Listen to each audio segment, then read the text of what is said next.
Now then, people, it's Joe, it's All Leeds TV, and it's time for another episode of Lockdown Live. Like we've said, we're going to aim to come live to you at least once a day. We've come with a pretty late time at 10 o'clock, so we're not expecting huge numbers. I'll say it again, blame Gav for that. But yeah, the reason we're doing this, basically, we're just gonna have a chat about Premier League and where it currently is, and obviously there's loads of talking points. There's even been some talking points come out tonight after the City game. Was it offside? Wasn't it? Penalty? Was it contentious? Was it not? And then obviously Man United look like they're going to win tonight. City won again. Liverpool play tomorrow, so pressure on them. So we've got Gav to chat about that. Obviously, we'll have a chat with Egal as well about Arsenal. We haven't spoke to him for a while, and they've been on an upward trajectory. And Matt's here just because Matt's brilliant at what he does, man. He's class, so I thought I would get Matt involved as well. Cheers, Joe. Yeah, no worries, my man. But let's start then with that City offside against Tyrone Mings. Me and Gav are on one side of the coin, and I think Egal and Matt are on the other. But Matt, talk to me about this because I've seen you on Twitter as well, making a point of saying how's that on. There's a lad at work with is going off saying it was onside, and I'm just having a big argument with him, which I'm enjoying. But I think it's offside purely for the reason that if Tyrone Mings knew Rodri was there, that flag goes up. Because if he knows Rodri is right behind him, it affects the way he's going to control that ball. It affects what he's going to do. He might just put his head in it and lump it back up the pitch. So if he knows Rodri's there, a player in an offside position is going to affect the decision that he's made. But I think it's unfair just because he didn't know that he was there to alter that decision and for Rodri to be deemed onside. Now, we know there's been similar events in the past. I think one of them was, people are bringing up to me on Twitter, the Harry Kane penalty against Liverpool a few years ago. Gav, you'll probably remember the little touch by Lovren and Kane went in at Anfield. And I think that the problem with VAR right now is the PGMOL, the Referees Association, whoever it is, the FA, are trying to put definitive reasons for offsides to be given or handballs to be given. And I think each situation needs to be dealt with differently because there's such fine lines between someone being offside or a handball being a handball.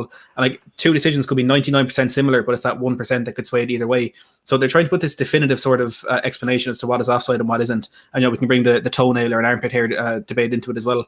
But I think at the end of the day, Mings is taking the ball down, and there's a player right behind him who's in an offside position. He's benefiting from the fact that he is offside, and he's coming up right behind Tyrone Mings. Now, if Mings had chested the ball down and he gotten a touch in it, and then Rodri comes in, fair enough. But Mings did not have the ball under control, and Rodri, coming from an offside position, has benefited from the fact that he was offside, and he's able to seal it and go in and score for City. Do you not think he tries to turn Rodri though? Mings tries to turn around past Rodri. So Rodri's behind him, yeah? He tries to get it under control, and then for me, he tries to turn back towards goal, like around Rodri, or do you just think he's turning back towards goal because he doesn't know Rodri's there and he's just going to pass it back? Can I take this one, Matt? Yeah, go ahead. I think you guys have to actually look at the situation. Did Rodri make a play for the ball while he was still in an offside position? Yes.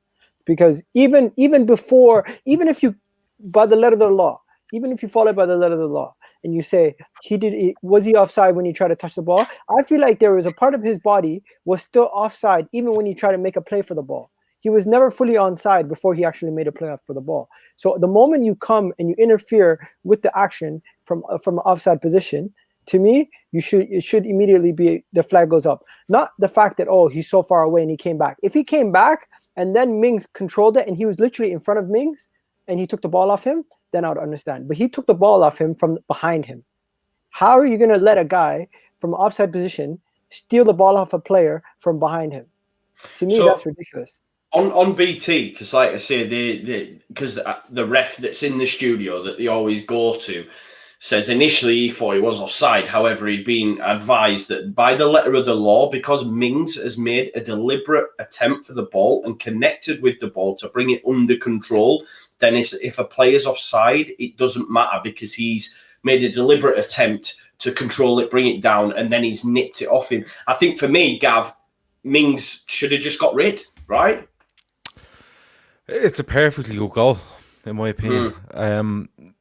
If you watch it back, Mings knows he's there because in the play beforehand, it goes back to the keeper who hits it long, and everyone's looking at the keeper. as he kicks it, and between all them defenders and the keeper, Rodri is standing there. So you can clearly see him. They can all see him. Go back and look at the footage. They're all looking at Rodri. The ball's headed forward and he's offside. He's a mile offside. There's no doubt about that. The rule is, though, when Rinks takes that or touches that ball, it's another phase of play. That the offside against Rodri does not count anymore. And that's when Rodri comes back in and takes the ball off him. Mings should have actually let the ball go beyond him and put his hand up in the air. That's what he should have done. And then the ref, if Rodri's moving anywhere, which he was, towards the ball, the linesman puts the flag up. It's as simple as that. The only way comparison I can put it with, now, Matt, you mentioned the Spurs one. The Spurs one was, and Liverpool or Anfield, that was pre-VAR, if you remember. They were talking about VAR coming in. And there was a big Ferrari over that because the linesman goes, or the referee goes to the linesman, who they both have a chat, and they say, I don't know if Lovren touched that, and I don't know if Kane touched it. And you hear the ref say, does the fourth official know anything? Have you seen anything on the television? And he just decides he's giving it. That's what the big thing about that was. Thinking back, I can't even remember if Lovren got a touch. I genuinely can't. Yeah. He did, so we're all good. And apart from the fact Kane goes over too easy. But anyway, we won't go there. But they're starting already. Yeah, well, it is, and why not? Sure, what else to be doing? But the thing is, like, the only comparison I can give you is, we said let's take Rodri as an example. So say for argument's sake, that ball is headed out towards the right wing, and Bernardo Silva goes after it from an onside position. Okay, he gets that, and Rodri's in an offside position. Bernardo's in an onside position, and he gets it down the right wing. Rodri then falls back behind the ball. The ball's passed into Rodri, and he scores. That goal stands. That goal simply stands because he's not interfering in the phase of play we're speaking about. It's considered another phase of play when the ball's put into him for them to score. This is the exact same situation. In my mind, it's the exact same situation. I can see where people are getting a bit, oh, but Mings, has he got it, has he not?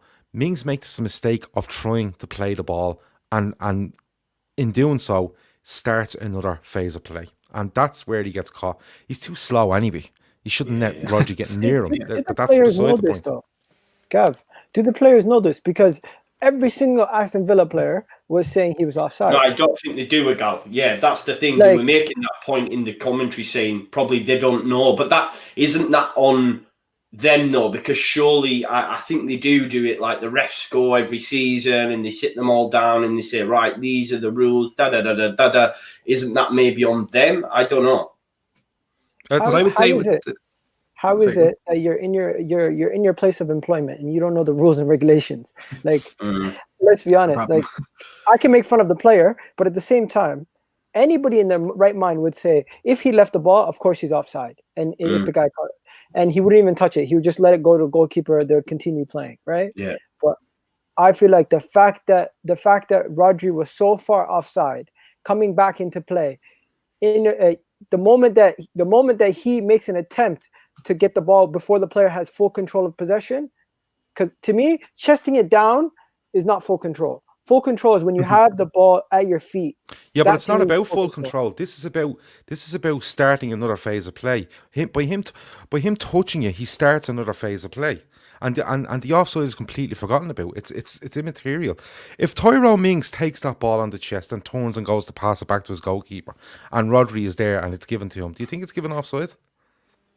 I think that's different because, like, okay. So if he chests that ball backwards towards his own goal, and Rodri takes it and runs it on goal, do you want an offside? No. This is what I'm saying. It depends on the situation. I don't think you can say from. I 100% get you, but this is where, and you said it, like, they're trying to make definite our rules. This is a definite rule in football. Like, how many times have we seen forwards hang around offside, knowing the ball's not going to come near them, out to the wing, and they just fall back into place, and they're getting a head start of 10 yards on the defence to score? We've seen it numerous amounts of times. And it's never a case of, oh, well, hold on, he was in miles offside for the original. It's not. It's because he's from the next phase of play is when a player touches the ball, he is onside and he's fine. I really don't see the issue with this. I don't know. And look, I should be the first one giving out Man City, we don't want Man City winning. But genuinely, I looked at it, and don't get me wrong, our WhatsApp group was very, very split on it. And it was kind of, oh no, I think it's ridiculous and I think it's not. But for me, just looking at it, I just thought, it's a goal. It's just that. That's it. Can I just ask one question? The rule here for offside is a player in an offside position at the moment the ball is played or touched by a teammate is only penalised and becoming involved in active play by interfering with an opponent by challenging an opponent for the ball. So is he not challenging Mings for the ball there? No, because he doesn't go near Mings until Mings touches it. Do you get me? But Like if that ball is in the air, if that ball's in the air and Mings is looking at it, and Rodri comes in and tries to take it from Mings before Mings goes near it, he's flagged offside because he's interfering in that part of the play, in that action of the play. As soon as Mings touches that, he has control of the ball. He has started another phase of play. All bets are off. That's my take on it. Listen, don't get Peter Walton because everything he says, the opposite happens. So don't get him. But if you can find somebody, if Mark Clattenburg's finished talking about Jurgen Klopp, he might be able to tell you. But for me, it's another phase of play, and Rodri becomes active and not illegal in what he's doing. But again, I don't know. I could be. I think we could find numerous different things regarding this. But the way I looked at it was, Mings is trying to receive the ball. The moment he receives the ball, the man comes and sneaks in and takes it. So at that point, I can give him credit for coming in and sneaking in behind. But I always thought if you're that close to a player and you come up from an offside position, you're directly interfering with him receiving the ball. Because when you're receiving the ball, if someone's near you, like we used to do this when we were kids, someone would come near you and they try to startle you, right? You could literally get startled, and that could affect you from possessing the ball. I'm not trying to give him excuses. I'm not an Aston Villa fan here. As an Arsenal fan, if this happened to my team, I'd be mad. I'd be pissed. So I'd be mad at Mings if he was a Liverpool player. Really. And let's be honest, right? I think what it boils down to, Villa have no bones to be coming out and complaining about VAR decisions when they basically stayed up on a goal that wasn't given. Let's be honest. That's what it boils down to. Yeah. You know, so they can't really say anything, can they? Just on City though, what we're saying, do we now consider them the favourites? I'm going to leave Gav till last because Gav will just think. But Egal, what about yourself? Do you see City now as just really stepping it up a gear? Are they the favourites for you? I would say they have the advantage because they have a game in hand, right? They have am I mistaken? Do they not have a game in hand ahead of Liverpool and Manchester I believe so, mate. Yeah, they've played the same amount of games. Based on the fact that they have the game in hand, say it again. They have a game in hand in Liverpool. They're 4 points clear Liverpool at the same amount of games. Yeah, they've got a game in hand on United and Leicester, but Liverpool and City have got the same. Yeah. I think it's advantage Man City, based on the fact that they've recently been looking a lot better defensively. They've been looking a lot more solid. Liverpool have been having their issues. Manchester United, we all know they can have inconsistent moments even throughout games. They've done it today. So the team that's been playing the best football for me recently, it looks like Manchester City. So that's why I would be giving them the advantage. And I wouldn't say necessarily they're going to win it. I obviously it's a big race. For me, I think Leicester's even in it. But when it comes to the 4-horse race right now, I would say Man City have the advantage, and I would say they're the favorites. I was gonna ask you, Matt, just about Leicester. Sorry, do you think people are overlooking them because they're not really? Do you know what I mean? No, it's like everyone says, "Oh, City, Liverpool, maybe Man United." Man United are in a title race, but no real, props is given to Leicester. Really, do you see them as being in the hunt? Well, first of all, I'd say I think Tottenham are being overlooked as well. But look, we leave that for another day. Yeah, I've not even gone there. Tell me, Matt, why they're being overlooked? Man? Tell me why they're being overlooked. Leicester or Spurs or both? Both. Tell me. Leicester, I think, just Brendan Rodgers. He's been in this situation twice before. Once with Liverpool, once with Leicester. Whereas halfway through a season, he's been in a title race, and he's messed it up. And like Leicester, look, obviously they're 2 points off the top of the table. They went top yesterday when they beat Chelsea, but they're just other teams there that have personnel, have managers who knows what it takes to win. Now you could argue Brendan Rodgers did the treble or whatever it was in Scotland, but it's a very different ball game when you come to England, and there's a lot of quality in that Leicester City team. Of course, Jamie Vardy, you've James Maddison, Wilfred Ndidi, there's some defenders there, and of course Kasper Schmeichel, a fantastic goalkeeper. But I just think if it does boil down to a really, really close title race, which I think this season it will, I feel as though that it might just get to Leicester. Now, having said that, James Maddison post-match interview last night was absolutely sensational. He showed like not only an outstanding sort of display of like how Leicester play football, what they were thinking in that game, of course, what Roger said at halftime, but also the way he was saying, and he called it a cliche, and it is a cliche, but at the end of the day, it's still true, where they're taking one game at a time, and that is why they're top of the table right now. So they deserve full credit for what they've done so far this season, deserve full credit for being in this position, and it's deserved. They've played good football, they've ground out results when they had to, but I just think over a 38 game season, when it does boil down to the nitty-gritty results, the grinding out those 1-0s, and maybe even winning the big games, I just think Leicester won't have what it takes. And maybe that's the same with Spurs. Maybe that's what's costing us in this one as well. We're 7 points off the top of the table now with a game in hand on Manchester United. So I've said it all season, bar that kind of one period where we drew with Palace, lost to Liverpool, Leicester, and I lost my crap. I thought we weren't in the title race. But for the rest of the season, I've been saying I think Tottenham can win the league. But in the same breath, I think Leicester can win the league, and I think Everton can win the league, because it's such a bizarre season. Anything can happen. No one. Let's talk about that, Fredjo. But I really do think it's anybody's game. And I'm going to say I hate to bring this up, but I love to bring it up. For a while, it looked as though Arsenal could be in a relegation scrap. It's just been so bizarre. It feels like a season where anything could happen. It's so similar to that 2015-16 season. All the good teams have just been terrible. And that's the fact of the matter. They're dropping points where they shouldn't drop points.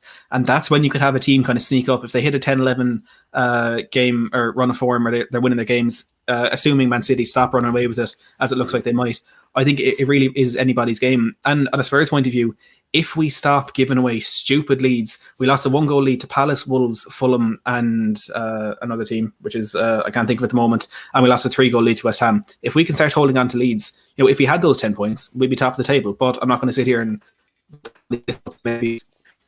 I just think it's anybody's game. I think it's wide open, and Leicester are being overlooked, but I think there are reasons behind that. Oh yeah, and I think it makes for a great season, because I was worried that, for me anyway, because obviously we're not involved in any sort of race, which is fine.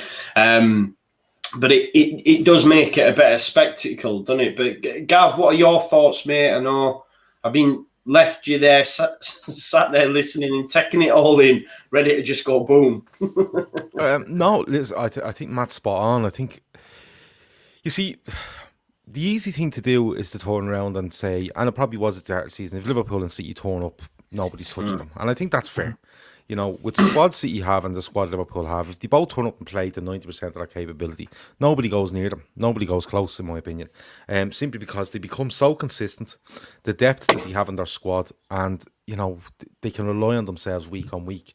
What's happened is a multitude of things, not only from a Liverpool point of view, but from other clubs. You have got injuries. COVID is having a much bigger effect, I think, than people are giving it credit for.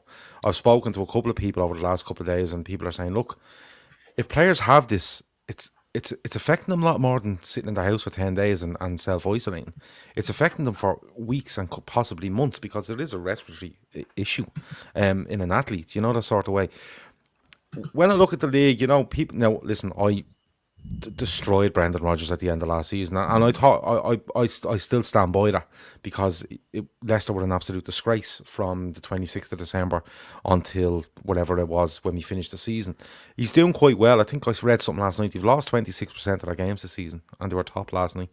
So that shows you where they are in the league. Nobody, I think one team at the moment are averaging over 2 points a game. So 2 points a game usually get you a Champions League spot. That's your aim, isn't it? 38 games, get 76 points, you get a Champions League spot, usually. But now it's looking like if you can get anywhere close to 2.2, 2.3 points a game, you can win the title. Now, people are right off Leicester. You look at Everton. Everton have 2 games in hand and could go fairly close to the top of the table. Spurs, ourselves, who play tomorrow night, City have that game in hand. And even when you're dodging around at the top, you never know what Chelsea or Arsenal could put together over the next 5 or 6 games. And next of all, you're looking going Arsenal are 6 or 8 off the top.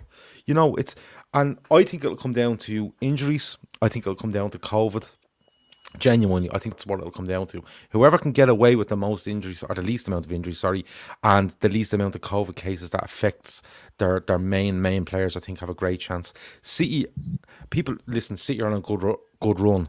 But if you reverse that back to the start of the season, they weren't. You know, and at the end of the day, City, as much of a role as they're on, and then much like people are just going, oh, City will win it now. They'd be a point clear. They'd be a point clear after 20 games. Liverpool, when Liverpool won the title last year, 20 games, I think they were about, I don't know how many points clear. And City, going back to see 2 seasons ago, when they get 100 points, we're miles ahead. You know, so I wouldn't write anybody off yet, because people keep going on about levels of clubs, and it's impossible for Liverpool to hit the level that they have last season, simply because of, I think, Gomez and Van Dijk being out, and the other injuries they've had has affected them. They're in a bad run of form. I think COVID's affecting them. They are in a bad run of form, and injuries. It's a perfect storm at the moment for Liverpool, and a drop in form. It's just, this happens. This is the one happens normal football teams. Liverpool haven't looked normal for the last 2 years, so I wouldn't write anyone off. I genuinely wouldn't. I don't think you can write anyone off until you can actually see 1 or 2 clubs pull 6-8 points clear of maybe third place, and then you go, this is who's in it. You know, that way, because it's such a strange season for me that you're looking at 20 games in, and you could be looking at the top 7 separated by about 6 points. You know, that's unheard of. So anything can happen. You know, Leicester could go on a massive run and win it. You know, Liverpool could, City could. Most likely it's probably City, because when you look at the shape their squad's in. But overall, I wouldn't rule anything out, and I genuinely wouldn't rule Spurs out. I've said this to Matt since the start of the season. Spurs are starting to play the way Jose Mourinho wants them to play, and the biggest thing he's done this season is he's got Harry Kane to buy into what he's trying to do. He's limiting what Harry Kane has to do, i.e. not running around a hell of a lot, and he's turned him into a more of a creator. Harry Kane will win Player of the Year this year, in my opinion. But he'll score less goals than he ever has in any season for Spurs. I think there's a great chance of that happening. So overall, Joe, sorry for going on for so long, but for me, I wouldn't write anybody off at this juncture, because you've no right to write them off. On what evidence can you write them off? Because it's mad. There's mad stuff happening day in, day out at this stage.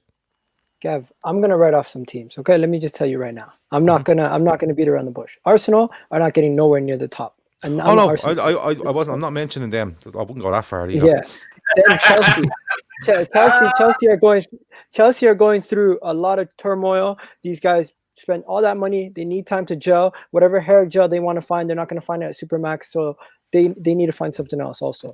Now, banter aside, West Ham, Everton, Tottenham, I don't think they have a level of consistency, or have shown a level of consistency for years, to say that they're going to win enough games to get to the league title. In addition to that, they haven't shown enough consistency this season in their performances. Tottenham have been winning games. A lot of the games that they have been winning, they have not been winning them convincingly, in my opinion. They've been winning their games playing terrible football, and at times designed the way Jose wants it. But I don't think in today's age they're going to be able to get enough points. And also, Everton, West Ham, and Tottenham all do not have the winners in their team to carry them over the hump, where Man City, Liverpool, even Manchester United, they have match winners in their squad. Leicester, on the other hand, they have people who've been there and won trophies also. So those 4 teams, they have something over the Tottenhams, the Evertons, and West Hams, in my opinion. The 4 teams that are in the top 4 right now, they're more likely to win than any other team.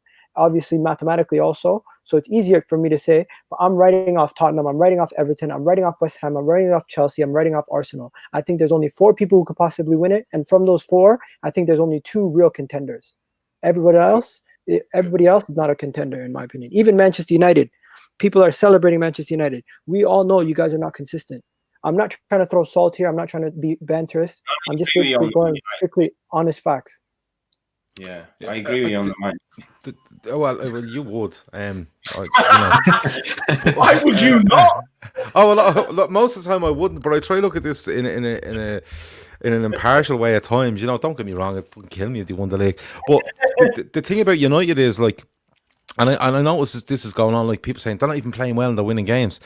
Trust me, if Liverpool were playing the way United are playing and winning games, the narrative from Liverpool fans will be, isn't it scary that we're up there and we still have gears to go? I don't think United have many more gears to go. That might be their downfall. But when you tie all the stuff that's going on into this and you throw it all together, like, we could be genuinely looking in 10 games' time. If it continues the way it's on, you could be looking at the last 8 games of the season with the top fucking 7 within 7 or 8 points of each other. And anything can happen, because that's when nerves kick in, that's when injuries kick in, that's when the second suspension comes around. If you have 10 cards, that's when it all kicks in, and God only knows what could happen then, because it will be absolute. The biggest shame of it all is that the crowds won't be in the ground, because it could be the most mental finish to a season you've ever seen. Like, imagine 6 clubs going for it. They wouldn't know what to show on telly. You know what I mean? They just wouldn't. You know, Carragher and Neville would be doing double shifts and everything. It'd be mad. But I genuinely listen. Over this period, I think the big thing for the likes of Leicester United, European football on a Thursday night might be an issue. Spurs the same. European football comes back in, and then you start to see a few more injuries, suspensions, and then you have to see where it is. I genuinely, I couldn't call it, Joe. I really couldn't. We've got Jack here with a super chat who definitely speaks my language. Says, Man U are getting nowhere near the title. They play boring, wimpy football, and all their players have terrible attitudes. They're an absolute disgrace of a team, and can't wait for them to start losing games. Jack speaks my language, and well worth a super chat for that, my man Jack. Obviously, a huge Leeds fan. Matt, do you have any sort of response to Egal in regard to the Tottenham diss? Well, I don't know if you saw. I had to mute myself there because I didn't think I'd be able. I've seen it. To bite my lip to listen to all of that. I think we're getting the criticism here saying Tottenham aren't going to win the league because of Jose's style football. This is the football Jose's won the league with in the past. Now, I know you can argue the league has changed since then. Football has changed. Maybe it's not as effective. But what I'm going to look at is the facts, the stats, the figures, whatever you want. Spurs have conceded 5 goals from open play in the league this season, which is the second best record in European football, behind only Atletico Madrid, who currently lead the La Liga. So in the Premier League, we are the best defensive unit from open play. Undebatable. We are. Then you look at how Spurs are in the transition. People say the only reason Spurs are doing so well, the only reason earlier in the season Spurs were so high up on the table is because of how clinical Kane and Son have been. Yes, they are overperforming their XG by quite a bit, but the players around them aren't. Spurs have created the second most chances in the league this season. I've only scored the joint 4th most goals. This style of football works for Tottenham. This style of football wins games for Spurs. In the past, we haven't been able to beat the big 6. We beat Man City comfortably in the last 2 times we played them. It may not be comfortable in the sense that they're peppering our goal, but that's exactly where we want to be. That's where we're comfortable. We're comfortable sitting 2 blocks of 4 in our own box with Man City having possession around the box. We're comfortable in the Liverpool game as well, but it was a set piece that let us down there, which has let us down quite a bit in the season. People look at football, and I'm 100% guilty of this. I can 100% honestly say when Jose was doing this at Manchester United, I laughed at it and I thought I'd never want that at my club. And people are looking at it, they're saying, oh, well, City had 24 shots, Spurs had 2. City had 80% possession, Spurs had 20, which, look, is true. And in the general sense of it, that is dominating the game. But, and I think I made this debate, I'm not sure if it was with you, Gav, but when Jose said the better team lost in that game against Liverpool, from a Spurs point of view, that is true. From a Liverpool point of view, it's not. Their game plan, both teams' game plans went exactly as they wanted. But Spurs are comfortable when the other team has the ball. There's a fantastic kind of analysis of Jose Mourinho. He doesn't like to call it a philosophy, but the way he kind of views football. Diego Torres, he wrote a biography on Jose Mourinho, and he'd outlined his 7 principles of winning. And all of them are, we don't want the ball. Because 2 of them are, whoever has the ball has fear, and whoever has the ball is more likely to make an error. And the game is won and lost by whoever makes the more errors.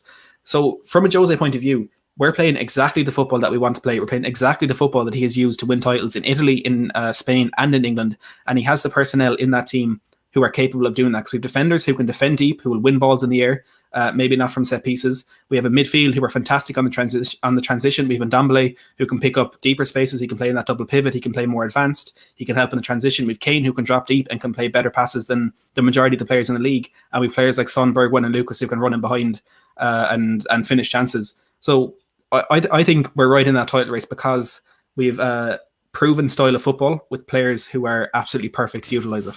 I think I don't disagree with most of that. But what I would say is what I've noticed from Spurs is when they've struggled against teams that have asked them to play football against them. Absolutely. And what I mean by that is, like, don't get me wrong, I thought Liverpool could have been got at when Spurs came to Anfield and Spurs sat completely off Liverpool. Now, I think Liverpool, I said it with you on I think it was your show, I said Liverpool are very good at imposing themselves on you. And when they impose themselves on you, they'll strangle the life out of you. And you can be as good as you want to be, but after 70 minutes, you've nothing left in the tank, and that's when they'll take the game away from you. But Spurs that night had a real chance because of the players we had to have on the pitch, mainly as centre-back. But when I watch Spurs, don't get me wrong, I've no issue with them going at home against Man City conceding 20 shots to 2 because they put 2 in the net. What's the problem? That's what he wants to do. He has the buy-in from the players. If he'd have been at the club last season, they would have comfortably made top 4, judging on the points per game he got while he was at the club last season. But when you see clubs play against Spurs and say to Spurs, okay, you have the ball, because both teams can't have the ball. That's not how it works. So as a better side than the majority, Spurs will be looking to get on the ball against these lesser sides, as you would call them.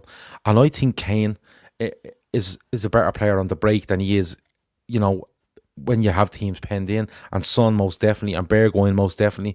And I don't know, I like Ndombele. I think he was harshly treated for a little while at Spurs, but he's getting himself back into it. But I don't know if there's enough creativity in that midfield to open up teams that'll sit deep, and that's where Spurs usually come unstuck.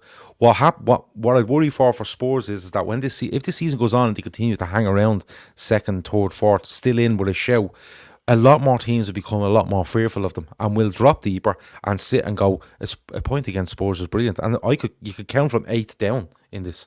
And what will happen is Spurs will come unstuck, for me a little bit. But having said that, so many other sides are coming unstuck. I think they always say Jose's third year and then he fucks off, don't he? But I think this might be different. I think if he gets the summer right, Jose, with a couple of more players, and what I mean by that is a couple more technical players that like to unlock defences, I think he could be in with a real shout again next year. I don't think Spurs have enough. Sorry, I don't think Spurs have enough match winners to compete with the likes of Liverpool, Man City, and even Manchester United. Manchester United probably have, I could say, 4 to 5 guys who can go out and just win a game for them. Where Spurs, I would say, they're going to depend heavily on Kane and Son. Like Kane and Son can deliver on a high level. I'm not gonna lie; they're really good at doing what they do, and their link up is probably one of the best Batman and Robin combinations in the league. I'm not here slandering Spurs, okay, Matt? What I'm saying is based on looking at the field. I'm looking at the field. I'm looking at the point difference right now, and I'm looking at the performances throughout the season. And the one thing between everything, the gap between the rest of the teams, Spurs don't have enough guys who can take the game by the scruff of the neck. Where as in comparison to a Manchester United, in comparison to a Liverpool, and in comparison to a Manchester City. I'm not comparing them to Leicester now when it comes to match winners. Leicester might not have as many match winners, but Leicester have guys who've actually won the league before. And here in Jamie Vardy, even guys that are in the team right now that weren't necessarily a big feature back when they won the title, were still there. Like Ndidi was there. What do you call it? Even their center back, what's his name? Oh man, Johnny Evans, he won at Manchester United. Oh, yeah. So they have people who've won. So do not forget Spurs' DNA in the sense that they don't have anybody who's won major trophies. The major people who have won trophies, Jose Mourinho just brought in. He just brought in Højbjerg, who won in Bayern. He just brought in Reguilon, who won at Real Madrid. He just recently brought in some of these guys. You don't have those guys in your team. And up front? No, finishes. Yeah, well, I guess, obviously, Gav was speaking about Spurs there, talking about the summer. Gal made a point earlier to me, talking about January and the small business that's going to be done or looks like it's going to be done. Obviously, Gav, Liverpool have issues at centre-back. Just, what do you guys think on this January window? And do you expect it? Because from a Leeds United perspective, we never do out in January anyway, and I won't be expecting anything to happen. I think we'll be safe in the league. Some Leeds fans will disagree. But ultimately, we're not going to be in Europe. So what we really taking risks on someone to come in for 6 months when we might have to go and get someone else in the summer when we do look to push and do look to finish higher up the season. So I get it from a Leeds United perspective. But, I'll start with you, Gav. Like, what's going on with the centre-back situation? Do you think you'll bring anyone in, or is there anyone on the horizon for Liverpool? I don't know. It's the honest answer, Joe. I really don't. You know, they were linked with either Militao from Real Madrid on a loan deal. I know Spurs have been linked with him as well, and a couple of others. Alaba, of course, was spoken about. I think the deal to Real Madrid might be done on a pre-contract for the summer. But listen, the Liverpool fan base are kind of torn on this. You know, people are just pointing out how bad it is at centre back when you have two of your first choice midfielders playing as your centre half partnership. There's an issue. Matip is unreliable fitness wise. When he's on the pitch, he's great. He's very, very, very, very good. But he's not on the pitch enough. You know, Van Dijk's gone for majority of the season. There's a chance he could be back before the season ends. Gomez looks to be gone for the season and beyond. If you're to read or believe some of the stuff you read, so.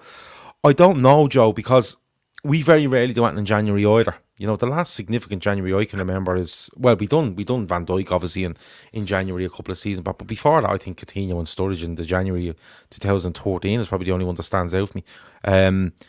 So I don't know, and people are saying, oh, the owners are greedy and they won't spend, and Klopp won't spend. He's being stubborn. He wants to show people he can do it without them and stuff like that. I don't even know if it's that, because Liverpool have a policy, and you see, this is a policy that's been lauded for the last couple of years, where Liverpool wait, and they wait and watch who they want, and they all will only take who they want. They won't do a stopgap thing because they don't believe in it. Because, you know, why bring a stopgap in and show them exactly how we work when you don't really want them? Liverpool pick targets, they go for targets, and they get their targets. They don't really compromise a lot. They won't just get someone for the sake of it.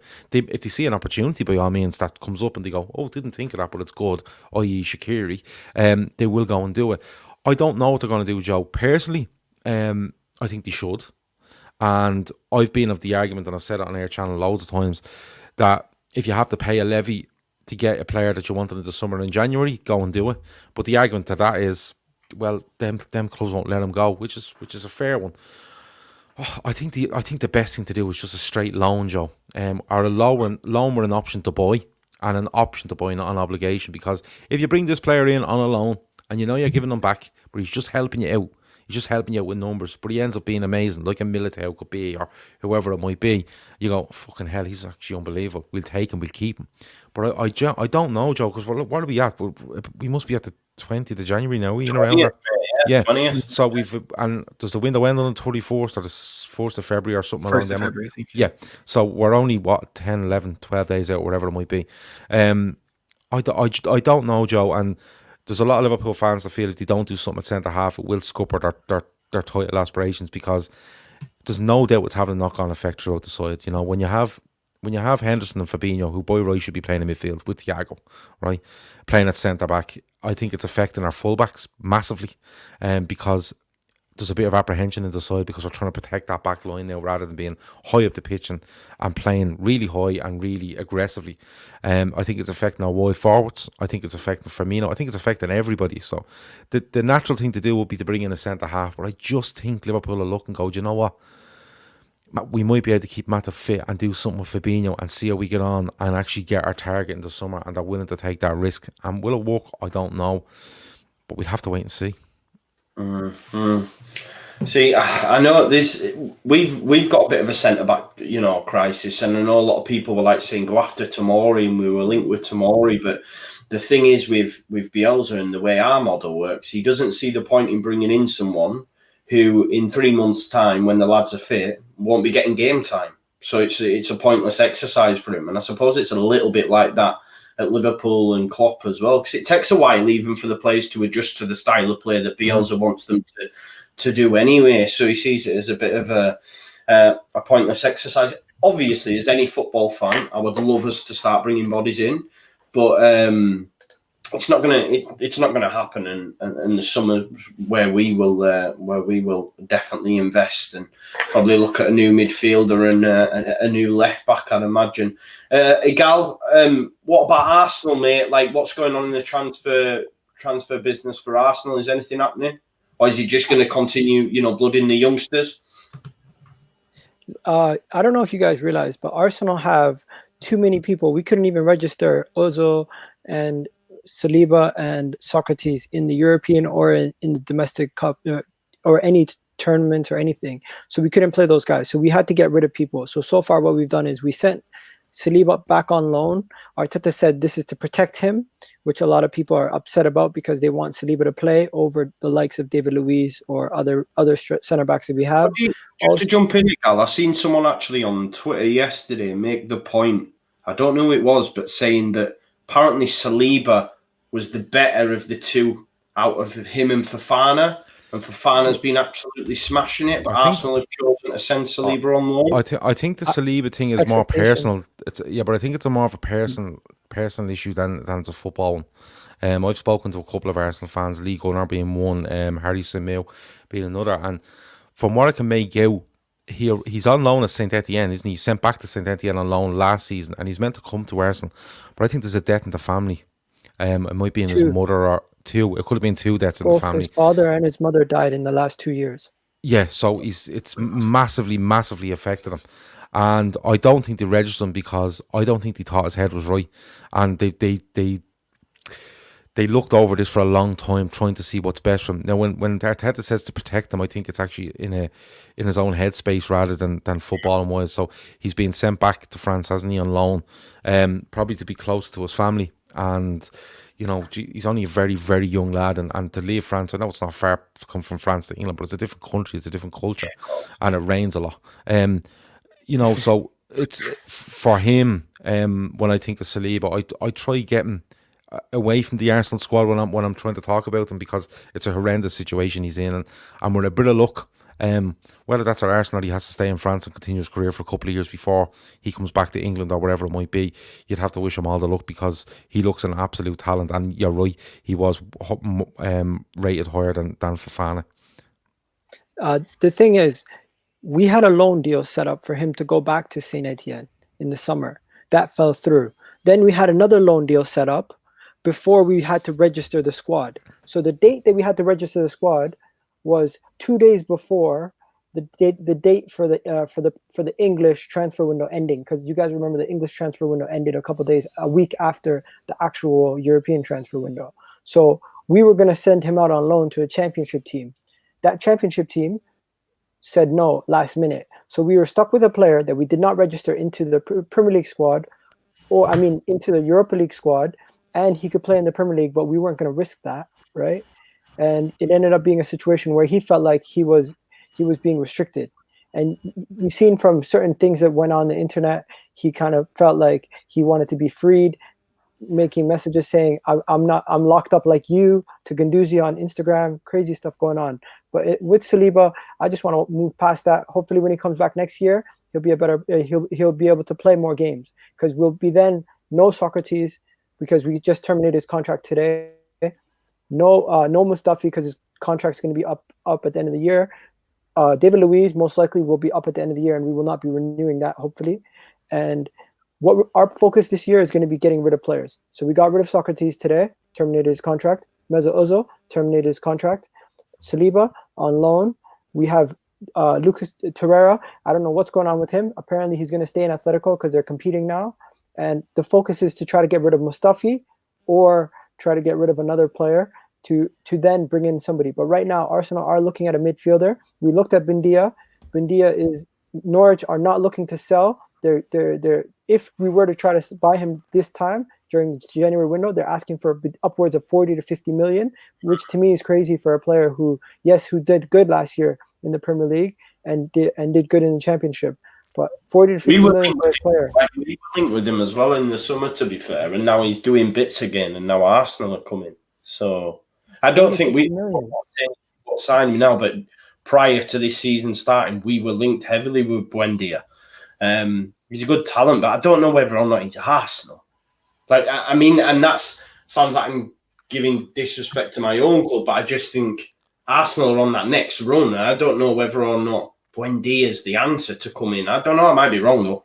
We found a recent... Today seems like we've been given a golden ticket because ALLLEEDSTV, 22-year-old Norwegian who's playing for Real Madrid, told Zidane and Real Madrid he's requested for a transfer or a loan or just to move out of the situation at Real Madrid. He's played 9 games all season at Real Madrid. Last year at Real Sociedad, he played 31 games in the league.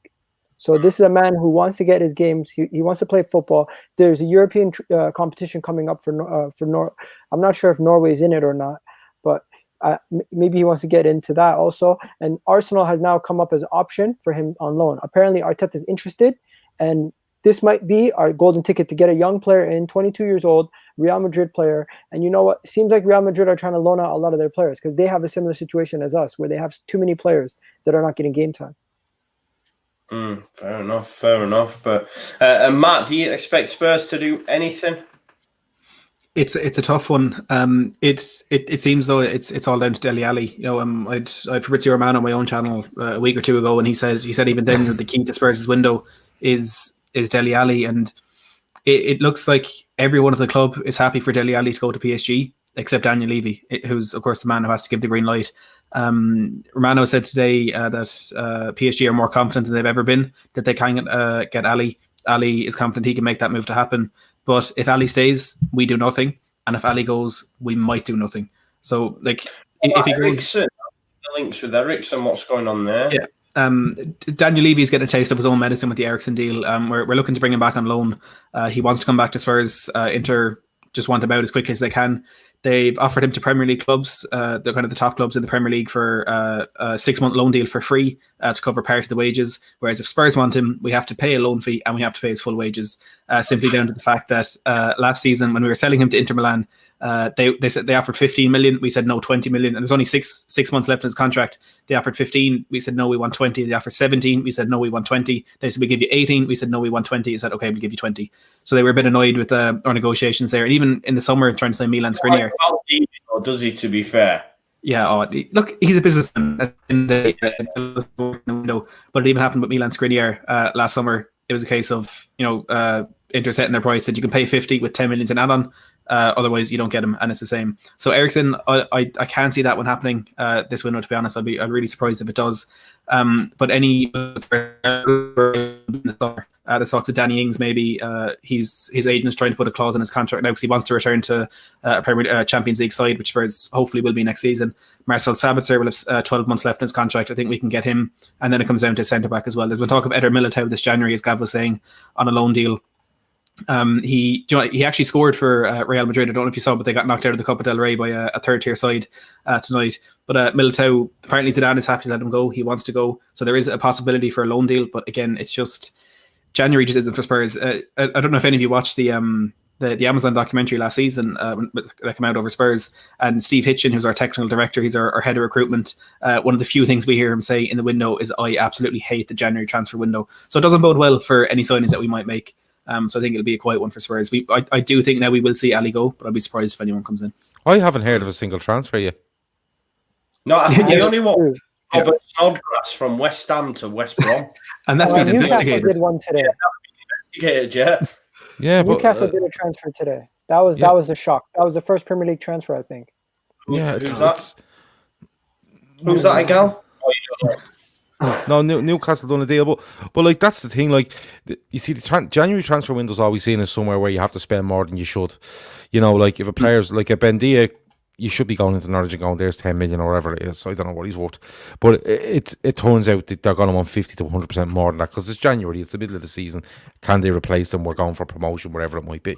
But now it's just ramped up because the clubs are a bit more desperate for money. And what I mean is not just sell, but if they have to sell, they're going to want to get even more than the January levy on top because the COVID situation and they're losing money and stuff like that. So it's kind of I can see very, very little happening in January. I don't think any clubs want to lose any players because it's all about numbers. It's all going to be an absolute numbers game in squads towards the end of the season, simply because of the situation we're in. So, but like genuinely, what 2 Premier League? It's the 20th of January, and between the 4 of us, we know 2 Premier League deals, which is just insane, So. Even Aston Villa are trying to get Morgan Sanson from Marseille, which I think would be a fantastic signing. And there was talk that was getting really progressing. Andrew Villas-Boas, the Marseille manager, was asked about it tonight, and he said Villa's offer was pathetic. So it even looks like that one could be off. And again, Romano was saying there's no club right now who can do business. Not only is it January window, but we're also in the middle of a global pandemic. Yeah. You know, we saw last summer Real Madrid for the first time in 60 years did not make a summer transfer. Barcelona were looking to get Depay for £5 million and they could not afford his wages. Juventus are having to offload players because their wage bill is just too high. No one can do business. It's going to be the quietest window ever, to be honest. I think with the French, I was hearing something at Aaron, and that's why we got Rafinha as cheap as we did. I think over in France, and I guess that's why Villa have put such a poor offering. There's an issue in France with regards to the TV money and all that sort of stuff, and it felt it's left clubs in a bit of a bad situation because we basically bought Rafinha for the exact same price Rennes bought him for the season before. So they made no money on him whatsoever, and he's a great talent. And we got the same money, and it was just like, why has that happened? And then obviously you hear after there's issues in France, so maybe that's why Villa have gone, oh well, there, we'll give you that and see if they'll accept it. So it's going to be interesting. I just wanted to add on to that. The crazy thing for me is, when have you ever seen a market, any market that you look at business-wise, where everyone is trying to sell? It's a buyer's market, but no one's willing to buy for the price that everyone's selling it for. Because usually when everyone's trying to sell, the price goes down of the items, right? But it's like everyone's trying to be hard-headed with their prices, but at the same time, everyone's trying to get rid of their players. We all probably have players we want to get rid of at our clubs, but we can't get rid of them because of our valuations that we're asking for. So some of these players nowadays, most of them, if you want to get rid of them, they're either going to run down their contract and move on a free transfer where they can get a signing bonus, or the clubs are going to have to lower their valuations and get rid of them for cheap. Definitely. Russ has just asked Leeds question. He just said, in your opinion, do you think Leeds will sign anyone this window? Don't expect us to do any business whatsoever, if I'm honest. The only bits we might do is flesh out the under-23s. I think we've been linked with the likes of Sibley, etc. Ajaria from Reading. But look, it won't be anyone that'll be coming straight into our lineup, I don't think. And as for Forshaw, I don't think we're going to see him again, unfortunately, because he's ideal for what we need, to be fair, right now. That's what we're missing in the midfield. If we could, I'd like us to, get someone to help shoulder the burden with Click, but I don't see us getting it done. I think it'll be the summer before Leeds make any sort of strides. That's transfer chat. Egal, talk to me about Arsenal, because we went through a period of time where, and I guess I've read today, before we do touch on Lampard, and we'll finish with Lampard and what's going on at Chelsea, just because I like to talk about him. Me too. But, one of the reasons that the Sky Sports are reporting that he's still got his job is because the likes of Arteta, the likes of Ole have gone through these periods and actually come out the other side. What do you think the driving force was for Arteta and Arsenal to now? Is it just a case of having faith in the likes of Emile Smith-Rowe, etc.? They knew that at the beginning of the season, when they did not give Arteta an attacking midfielder and they hamstrung him by making sure Ozil was out of the squad, that they tied a hand behind his back, and they knew that they had to give him the adequate time. Not want Ozil out of the squad, then? What? Not want Ozil out of the squad. Okay, that is political. If we get into it, Joe, we'll be here all day. So let's not even get into it, right? No, he's gone. Let's not. Yeah, he's gone. Let's not think about it anymore. I'll actually watch Fenerbahce games. I liked Ozil. I think it's bittersweet, but let's not get too deep into it. The thing was, he wanted Arwar. And the Thomas Partey deal was always going to be easy. You just pay the transfer. You just pay the amount for the transfer. Arsenal has money. Fabrizio Romano has said Arsenal have money. People say we're a cheap club. We have money. But the thing is, we did not want to pay the amount of money that they were asking for. So it became a negotiation issue. And then the player got fed up. And when we tried to come in last minute, he said he wasn't interested in moving in the last couple of days of the window. So that deal for Arwar never actually ended up happening. With the situation with the attacking midfielders, we don't have anybody in the attacking midfield. The moment we brought in Emile Smith-Rowe and put him in that spot, we actually have a balanced squad now, because we're playing everyone in the rightful position. Before that, we were shoehorning people into slots, playing Saka as a left wing back, playing Tierney as a left center back, trying to make things happen with what you have, instead of just putting the best possible players on the pitch. Doesn't matter how old they are, and it shows when you have players playing in their rightful positions, players hungry, and also having a revelation as Emile Smith-Rowe is right now. creating 64 chances in 3 games as a team, from a team that was creating barely 7 chances against Leeds. That game we played, you guys remember? And just getting peppered all day. Honestly, I've been very happy. But we have big issues still. We don't have a backup goalkeeper. We got rid of Martinez. Our new backup goalkeeper, if you guys watch that Man City game, you know his hands are butter. Like, he can't catch a ball. And then we still need to get another midfielder in, because if Emil Smith-Rowe gets injured, we're gonna be depending on a 19-year-old kid who's on 3K a week, which we're gonna now bump her up to 40K a week because he's played so well, and we have no other creative spark in the middle of the park. Let's be honest. Saka is a right winger. Aubameyang's a striker. Lacazette is a striker. We don't have anybody like Ozil. Actually, it's poetic justice. Go on, Gav. I can go on. Arteta's just another spoofer, to be honest with you. Like, He is. He absolutely is. He didn't bring players in, young players in, because he thought they were the best players to play. He fortunately fell on them because the players were injured and off form, and had to put those young players in. Those young players are making a laugh of the rest of our Arsenal squad. Being honest with you, they're going in there. The likes of Saka, Smith-Rowe, who looks really, really good. It reminds me a lot of Jack Grealish, actually, the way he plays, the way he floats around the pitch. But Arteta didn't come up with this. It was forced on him by what was happening, and he had to bring them in. So I wouldn't put it down to Arteta. Arteta's overhyped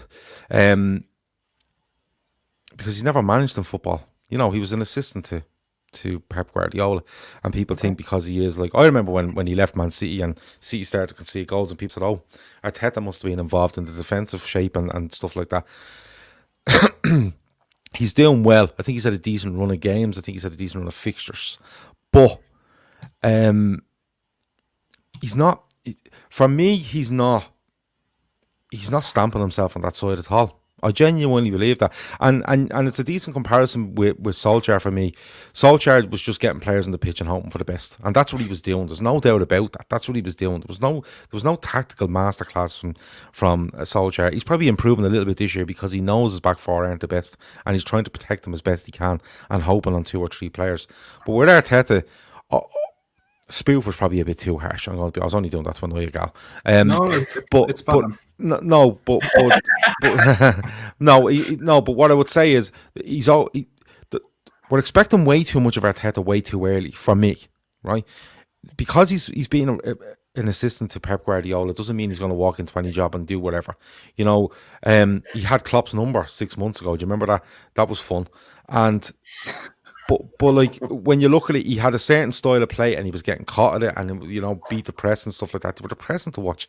And he spends way too much time looking around the stadium during matches. Watch him the next time. He just stares off at the top tier. He stares off down to the clock end, wherever you call it, and up to the other end, the North Bank or wherever it is. And he just keeps staring around the place. I'm like, what the fuck is this fella staring at? You know, the game is in front of you, mate, and you're not winning. Can you do something about it? But I feel... not as Lampard's a different issue altogether. That's a whole different fucking ball game, and we get to it in a minute. Can I just respond to something quickly? Yeah. Before is it the spoof or comment? No. Okay. You said he fell upon Saka. You cannot say that when Saka. No. played, I didn't say Saka. I said Smith-Rowe, and I believe Smith-Rowe, Saka. The likes of Smith-Rowe, 100%. He fell upon him. Saka was being misused by him up until Smith-Rowe comes into the team. Smith-Rowe was injured. Did you know Smith-Rowe and Gabriel Martinelli were both injured for the beginning of the season? So the first 10 games, they couldn't even be picked because they were not healthy, right? Okay. Are you telling me that Mikel Arteta is picking Smith-Rowe from the start of this season? No, I'm not saying that. But Gabriel Martinelli, for example, good player. He got injured. You've seen him against Liverpool even. I think he got like 2 goals in that 5-5 game, right? Last year in the League Cup. When we play these kids, they have a lot of hunger, desire, and everything. But one thing is, Smith-Rowe, we haven't seen enough of him. That you could say we fell upon that. But 100%. everything else, he was already part of the plan for the future. Tierney playing left back was always the plan, not to play left center back, right? Saka to play as a left winger or a right winger was always the plan, not to play as a left wing back. Okay, when it comes to playing as a back four, I always believed that Arteta wanted to play with a back four. He just couldn't play with a back four because we did not have the midfield options to pick a midfield three that would actually function properly together. Now that we actually have Thomas Partey healthy, I agree with that. I agree with that. My main point on this is that when you start using Saka properly and Smith Rowe comes into the side, them two are shining a light on Arsenal way more than all these established players. Like, your main player signed a deal for 300 grand a week and he's disappeared ever since. All right, he's disappeared. He's the club captain, and they were going through the hardest. Yesterday, Gav. Yesterday. So what's he done before that? He's disappeared, Egal. And I can tell you, not even on the pitch, they were going through horrible times, and they were having terrible results, and he wouldn't go in front of a camera. They were sending out young kids to go out, or younger players, not senior players, to go out in front of cameras after defeats that were just appalling, to be perfectly honest with you. And now you're looking, and we're not talking Lacazette or Aubameyang, whoever it might be. We're talking about Saka, Smith Rowe, and whoever else. Tierney's a fabulous footballer. Tierney's a fabulous footballer. All right. The reason he was playing at left side of centre half is because you couldn't trust the other centre halves beside him. But you have to remember, Mikel Arteta re-signed that player, David Luiz, on a contract. Okay, and he signed the other centre halves that are playing now. He refuses to get rid of Rob Holding. There's loads of work for deal on it, Rob Holding, I think. Yeah. There's talk of a new deal, but what I'm saying on Arsenal is, for me, I feel that Arteta was a vanity project from Arsenal. All right. Do you think it's not the man, Gav? Still. I don't know. Time will tell. But what I would say to you is, Arsenal had an absolute runner, Carlo Ancelotti. All right, and he was exactly what they needed at the time, and they went for Mikel Arteta. Okay, and for me, it became a bit of a vanity project. Will it work? I don't know, because from what I've heard, there's a lot of problems with Edu at the club. There's problems with the board and the way they carry on, the owners, stuff like there's a loan after coming out of the Bank of England. There's a lot of stuff going on in that club. But what I would say is, I think he may get fortunate in the fact that the players that have fell into that team because others have been out injured or whatever are actually starting to show established Arsenal players that are probably there too long exactly how they should be playing for Arsenal, who are without doubt an institution in football. That's why, and that's why I get so frustrated by Arsenal, because I'm not an Arsenal fan, far from it. But the one thing I will say is, I respect them massively. I respect what they are as a club, as an institution, the players, managers, whatever they've had over the years. But when I watch them over the last couple of years, it infuriates me the way they go on. It infuriates me the way they carry on. It infuriates me the way they play. And the way they carry out their business in public, i.e. also, is an abomination to what they're trying to be as a football club. That's just my opinion on them. Nice. I agree with a lot of that. Yeah. You agree with a lot of it, Egal? But one thing I would say is, there's one thing that you did not mention. Arteta came into a job where his CEO was two CEOs were gone in his time. He had two head scouts gone recently. Also had the chief negotiator for the club negotiating the contracts gone.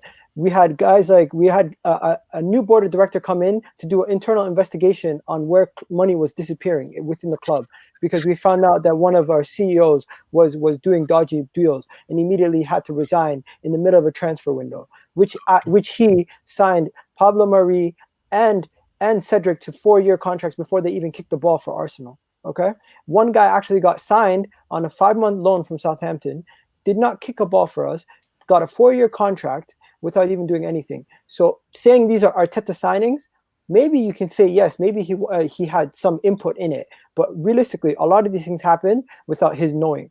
Arteta. But that's why. That's the reason. That's the reason I'm saying he's there. Do you think Carlo Ancelotti's walking into a club and taking Cedric Suarez on a 4-year deal when he hasn't kicked the ball for the club? No, he's not. No. That's why I'm saying to you. That's why I think that's part of the reason why Arteta's there. He may make it work, but it's going to take a hell of a lot of work from him, experience from him, and a lot of work and a lot of change in direction in the people above him and owning the club, in my opinion, for him to work.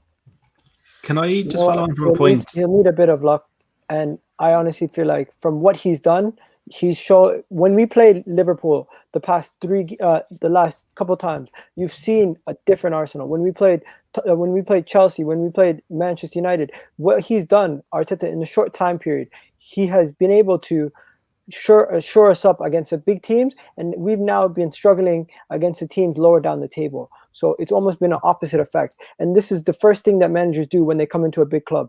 They take over and they try to make sure they can compete against the top of the top, and then later they fix their situations on how to unlock defenses and the teams that build up blocks behind them and try to play defensive football against them. And that's what I think he's doing. I think Klopp did a similar thing. I'm not comparing Klopp and Arteta. I'm not saying they're going to have a similar trajectory, but first thing Klopp did was make you tough against the big teams, and then focused on breaking down the small teams later.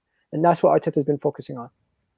Can I just follow on a point there that Gav made about how we're kind of expecting too much out of Arteta right now?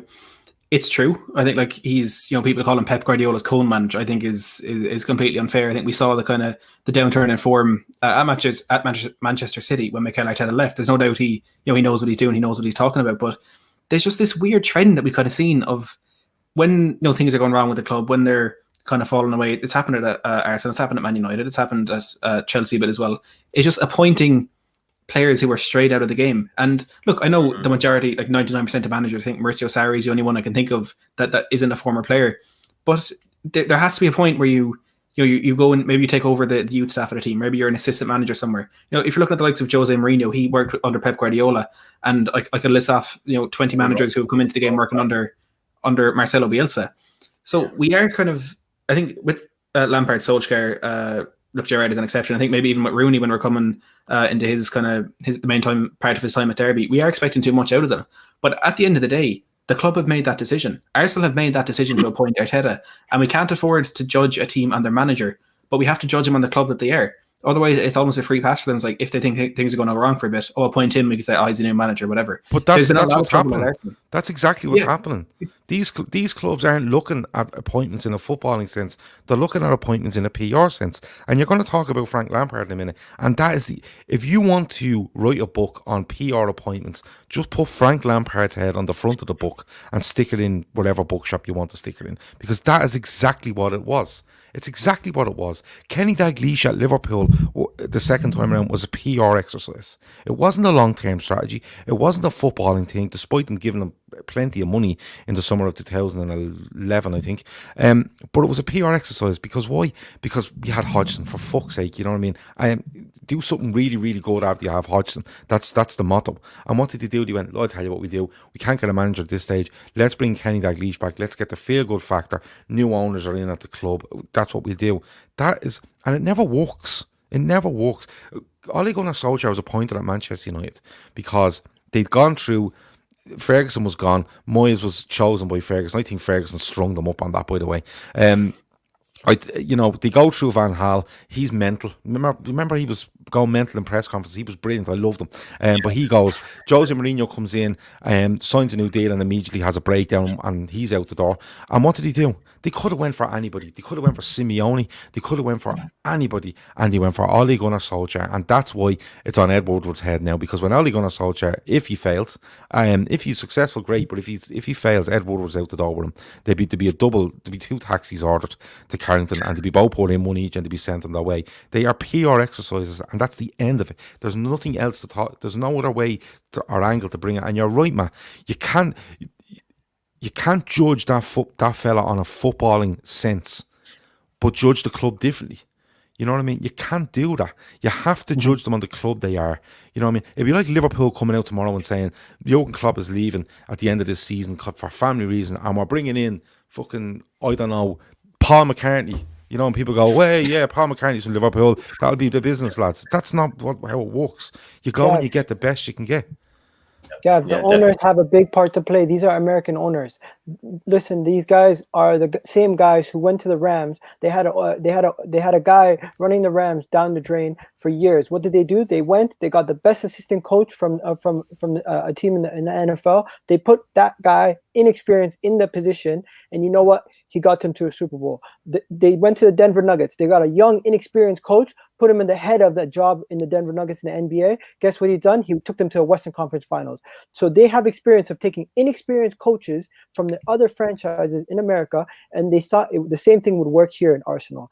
And to me, as an Arsenal fan, I think it's a little bit naive to think that it would work. But from what I've seen from Arteta, I've seen that he has things in about him that show me that he can do it, and he has certain. And also another thing, no other person in the clubhouse has seen what it takes to win a Premier League. Maybe some of the players that we got from Chelsea that are agents, but they don't care about winning, in my opinion. They're just here for the money. When it comes to Arteta, he knows what it takes. He literally seen Manchester City get 100 points. So I think he knows what level of quality it takes for a player to get and what kind of players you need. So they're working in conjunction. We have a whole new back room staff. Everything is brand new. So I have a lot more faith in these guys because the old regime were completely useless. So now that we have a whole new back room, I'm hopeful that they're going to get it straight and they're going to sort things out. And you know what? Our signings have been better. We've been getting good signings. Gabriel, Thomas Partey. Some of these signings are way better than the signings we used to make. Let's be honest, guys. Yeah, fair. Right, before we do, Frank, I just want to pick up Luis Vivar, who said Bielsa out. Luis Vivar's had an agenda against the player, Gianni Alioski, for quite some time, and I assumed Luis Vivar, who's been joining us a lot, was a Leeds United fan. If he is, and he's genuinely saying that, then wow, you need to check yourself, Luis. That's big time craziness talk. I don't know if you actually are, because now you're saying he's a liar, 3 years not English speaking. What kind of genius is he? So obviously, Luis, you are not a Leeds fan, which has surprised me. John B there says his wife told him that she would leave him for Alioski. Is he a good looking lad, Alioski? I wouldn't have said so. He's a bit wild, like he's a bit of a wild one. She must be into the wild ones. Fair enough. He's only got headbutted, right? Emil Smith-Rowe scored the goal that got Leeds promoted. He scored a goal for Huddersfield Town against West Brom that meant that we got promoted. So he'll always be up there with Leeds United fans, to be fair. Is Alioski the one that plays number 10 and just plays left back? Yeah. He's I like him. Yeah, I like him. He's like a god. He plays He anywhere. scored a goal last game, didn't he? Yeah. He got pissed. Listen, leave the Alioski fella alone. He seems alright. And if you don't like Bielsa, there's something wrong with you. Like, Bielsa is the fucking business he is. You know what I mean? He's mad. You know I don't even think I'd want him as Liverpool manager, but I'd love to go to match with him. You know what I mean? Just go to match. Like, you come in the match, yeah, come on, let's go, and we go to match. I had a friend who's a Newcastle fan. She told me she would rather get relegated playing Leeds football than playing the way they play and stay up. So she's all about the Bielsa ball. Well, in fairness, yeah. She's coming on Sunday for a Newcastle preview, so that's going to be class. So Luis Vivar has said he is a Leeds fan since 2018, but he's then calling Bielsa a liar, saying he should go. I don't understand it. Is that when Bielsa took over? Man. Like, what's going on? Can I ask Luis where he is in that picture? The mountains look amazing. They do look good. But to be fair, like Alioski, he's just a bit like a Duracell bunny. They all think he's a little bit mad. And like, there's a clip on the Amazon program that we did, Take Us Home, where he's shaking the as you walk out of the tunnel, he's shaking the tunnel, just screaming.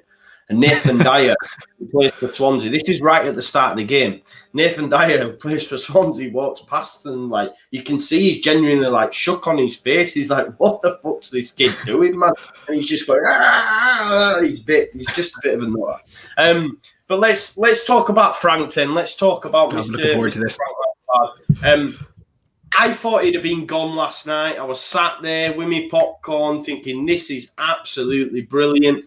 I can't wait for him to get the bin.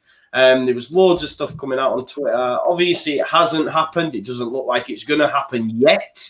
But yeah, what are our thoughts? Matt, I'll let you go first. What are your thoughts on what's going on at Chelsea and Mr. Frank?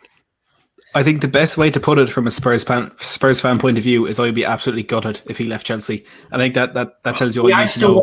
Everyone says that to me. They go, keep him there because they're not doing well. And I'm like, I just want to get him the sack. And I feel bad because why should you want someone to get the sack? But I really dislike the man, Matt. Oh, I just think like the Chelsea fans turning against him, I think would be the funniest thing that could possibly happen. You know what happened with Arsene Wenger, a club legend. But during that game last night, I was in work and I was sitting beside a Chelsea fan, and he was just analysing the Fleetwood match that was on, and I had the pleasure of updating him on the game. To Leicester scored, Leicester scored again, Leicester nearly scored again, and it was an absolute pleasure. And you know he was kind of sitting there thinking, look, this is what it is now. You know, it's like this until Lampard goes. So there are some Chelsea fans who are resigned to the fact that they're not going to achieve anything under Lampard, which I think so early on in kind of the time where he has his players, his signings, whatever, you know, you can argue whether they're his or not. But I think Frank has been the orchestrator of his own downfall.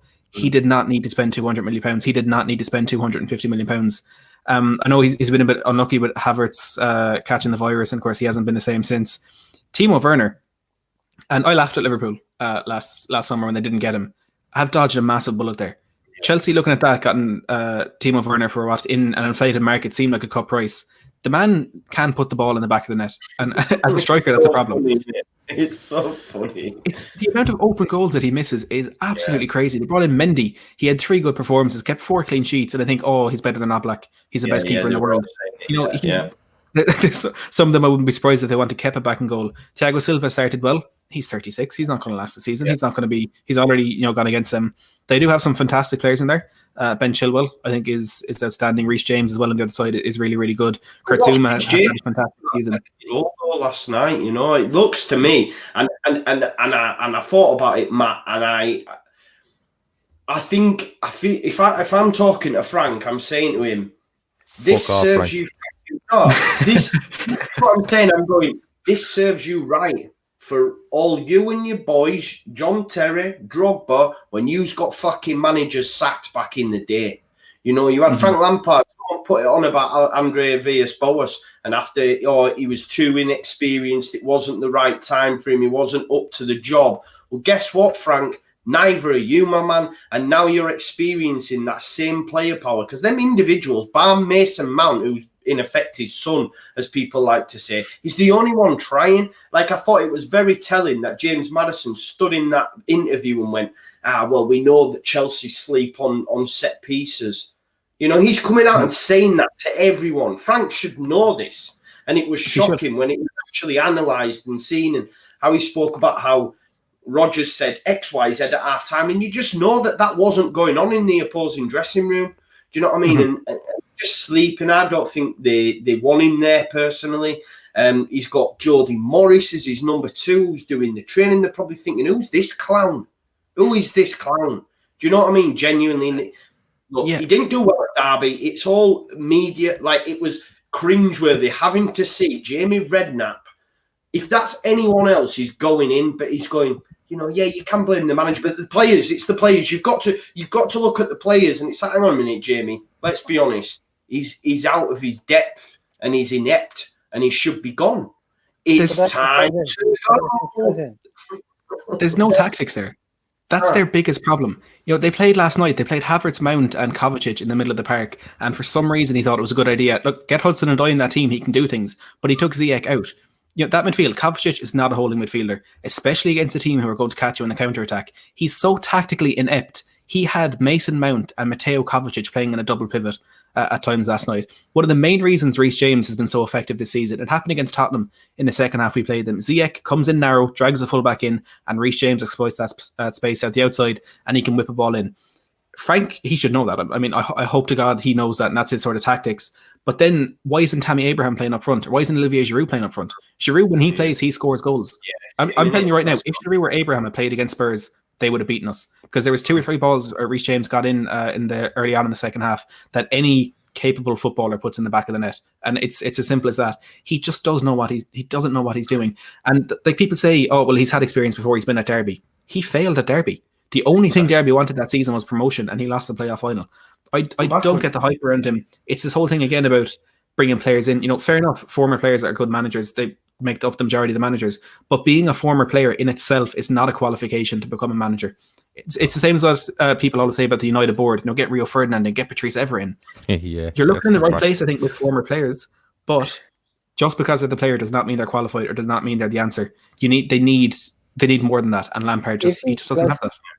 Just before you Egal. Like Egal was asking us off air, like why we dislike Lampard, but this is another reason why. And my friend who's a YouTuber, LUFC Lewis, make sure you check him out, who basically said, like, after Leeds United got beaten by Brighton, the whole narrative around Sky and everything was, are the wheels falling off for Leeds United? And this is what we have to deal with. This is what I'm saying. It's because it's clickbait and it's easy, and they know that Leeds fans react to it. That's why. No, it's because you're a bigger club than Chelsea.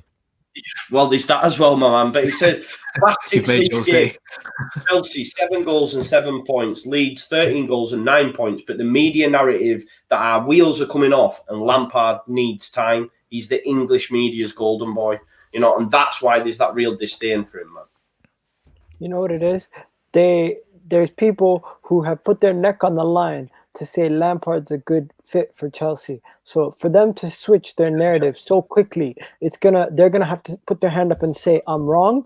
And there's too big of an ego from some of these guys in the media to ever say they're wrong. So that's why they will continue to say Man City have a chance to win the league, even when they were like 8th at one point this season, right? They will continue to say things like it doesn't matter what's going on. They will continue to stick with their points. But getting back to this, Chelsea don't realize that the order that they have their strikers in is completely wrong. Timo Werner was brought in to be their number 1. He's their 3rd, in my opinion, right now. Based on the way he's performing, Giroud's better than him, Tammy Abraham's better than him right now. And he's 3rd on the pecking order, in my opinion. In addition to that, they bought Kai Havertz. Why? They don't need another person to be a creative midfielder. They don't need another person to be a second striker. That's not what they needed. What they needed was another midfielder to be like a holding midfielder, to get rid of Jorginho, to get somebody else in like that. In addition to that, they don't play players in the rightful positions. There's times where you have Pulisic on the right. You have times where you have Werner on the left. There's times where Callum Hudson-Odoi is not even in the team when you clearly don't have a proper winger. Hakim Ziyech is your most creative player. He's on the bench when you need a goal. Kurt Zuma's your best center back after what's it called, Thiago Silva. He's not even on the pitch. To me, Chelsea, this is poetic. This is karma. You guys made fun of Sarri. You said you need a Chelsea man. You guys yelled at him in the stadium against Watford. You yelled at him. If you remember what they were yelling expletive, sorry ball, the whole time. And you know what? You guys got what you wanted. You got a man who's a Chelsea man. You guys got 200 million. The transfer ban was lifted, and you guys were bantering everybody, saying you guys were going to win the league. People were playing rap songs. People were saying pray for the rivals. People were doing everything. But you know what? The one thing that now Chelsea fans are going to have to realize, they're going to have to humble themselves and realize they're in the same situation as Tottenham, Arsenal, everybody else. They're nowhere. They haven't improved at all. Don't know if I'm a Tottenham in that category, but okay. No. He just has to get that little Spurs dig in, does he, Gal, mate? Don't worry, mate. Gav, go on, mate. Talk to me about Frank. When Frank Lampard leaves Chelsea to go to New York, whatever they were called, and then decides when he goes. Well, he's going there, and then he decides he'll go to City for a little while until he can start playing the MLS. And if you remember right, Chelsea fans were holding demonstrations at Stamford Bridge with, he's a traitor and stuff like that. Listen, Frank Lampard goes to Derby and should get them promoted and doesn't. Right, Derby at the time were always around the playoffs, and he doesn't. Does he get in the playoffs? He might do. He does. Yeah, he beat Hughes in it, yeah. And then he loses. Does he lose the final of the playoffs? Yeah. Okay. So then what happens is Chelsea, after Sarri and whatever was going on and a transfer ban, they decide, well, no manager's coming to us for a transfer ban. It's just not happening. When managers come in, they want to stamp their authority on a playing staff and a backroom staff and whatever else within the club as quick as they can. They're not going to wait around 6 months for this ban to disappear, or a year, or whatever it might be. So what did they do? Instead of persuading somebody to come in and say, listen, just we don't care about the first year. Work with them, see who you like, see who you don't like, and we'll do our absolute utmost next summer to help you and, get players in. And we've been storing funds because you know, we've had a transfer ban or whatever it might be. Instead of going down that route, they decided to go for the PR exercise again, right? So they go with Frank Lampard. Frank Lampard was never a long-term solution for Chelsea, ever, right? Because, like, Chelsea come into money 15, 16, 17 years ago, whatever it is, right? And before that, they were fucking appalling, right? Appalling ground, appalling players, appalling managers. Everything about them was appalling, right? Even the nets they had. Do you remember the goals he had with them? They're like something your kid would have out the back garden at Stamford Bridge. Do you remember them? But he's never a long-term thing for Chelsea. Never, ever, in your wildest dreams. What happens is, the lads are right. The narrative comes out that, oh, look at Frank Lampard giving these young lads a chance at Chelsea. He'd no other fucking choice. He'd no one else. So that's why Mason Mount, Tammy Abraham, and one or two others go in. Funnily enough, Tariq Lamptey, who's probably one of the most promising players at Chelsea, is not there.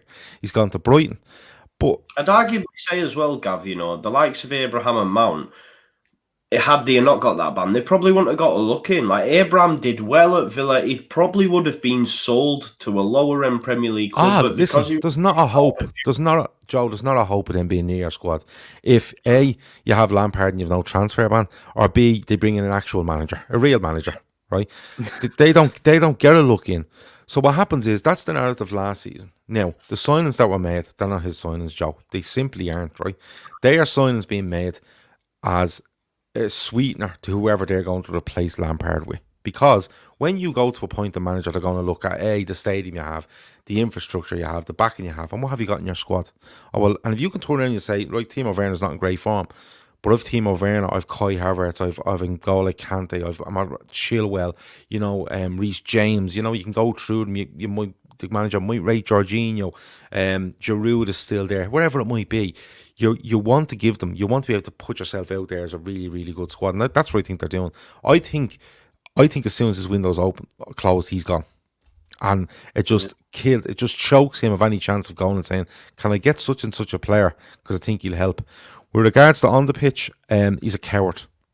That's the only word I can use for him. He comes up against Liverpool and they're all mouthed out with him at the back end of last season at Anfield, if you remember. He's all mouthed, and he gets Liverpool 2 or 3 games into the season. I think it might be in the second game of the season. Liverpool dominating from start to finish, to the point where Timo Werner's playing 40 yards from his own goal for the majority. All right. He's done it numerous times against big clubs this season, where he's been an absolute coward. Like, you can't tell me that you can't go out with, pick a goalkeeper, they've loads of them, right? Reece James, Ben Chilwell, Thiago Silva, and another at centre half, right? You can't go with N'Golo Kante and a Jorginho if you want in a 2, and then you say to yourself, right, I'm going to play Havertz, I'm going to play Ziyech, and I'm going to play somebody else behind Werner. That is a really solid 4-2-3-1 that can go out and keep hold of the ball, no problem, or sit back and destroy it on the break. And they're doing neither of them, Joe. Neither of them. They're going out on the pitch and they don't know how to attack. They don't know how to defend. They don't know who each other are. And he's gone. He's gone. He's gone as soon as they can identify somebody. My only worry is it's Thomas Tuchel. And Thomas, as I like to call him, instead of Tommy. And I just can't stand him, Joe. You think Lampard's bad? This fella's like worse. He is the fucking worst. He is. Oh, he absolutely gets on my wick so much, Thomas Tuchel. And bringing him in, you know, they might improve, but it won't improve my experience having to ever watch or listen to anything about Chelsea. But Lampard was a stopgap. Lampard's being used as a pawn, and that game of chess will end very, very soon, in my opinion. Wow. Yeah, I agree, and it'll be interesting to see where he ends up and where his career goes from there. He'll probably have to go in the Sky Studios with his buddies and that. And Jamie Redknapp might hire him as a friend. I don't know. probably do that. Jamie. Yeah, but honestly, guys, it's been a fantastic show. Thank you so much for coming on. It's like been on an hour and a half now. I don't even know what it's like a Friday on Trippers. This. Yeah. It's a late one, but thank you all so much for coming on. There's been plenty of love in the comments as well, and it's everyone's saying that these guys know their stuff because they're not normally used to having people who actually know what they're talking about when they watch me on a regular basis. You see, that's what it is. It's all bad, man. But Egal, talk to the people. Where can we find you? What can we expect? What's coming up next for EGTV? Yeah, guys, EGTV, we're going to be covering the Arsenal-Southampton preview tomorrow at 4. Plus, I'm going to be doing the Conor McGregor fight at 1 o'clock on Saturday. So you guys can check that out also. Nice, man, nice. Go on. Proper branching out into UFC and stuff. I love that. I got a basketball show. I'm making it about, the channel's about me. It's not only about Arsenal. That's the problem. People think channel's only about one thing. Nah, true. You need to have many strings to you, bro. It's a good shout. Matt, what about yourself? The channel isn't about me. I don't have enough of a personality for that. It's just all Tottenham stuff. It's previews, reviews, podcasts, live shows, transfer shows, live watch-alongs, any Spurs content you could think of. We're going to try and branch out into Premier League content in the near future. But Matt Hayes Tottenham blog, as it's written there below me.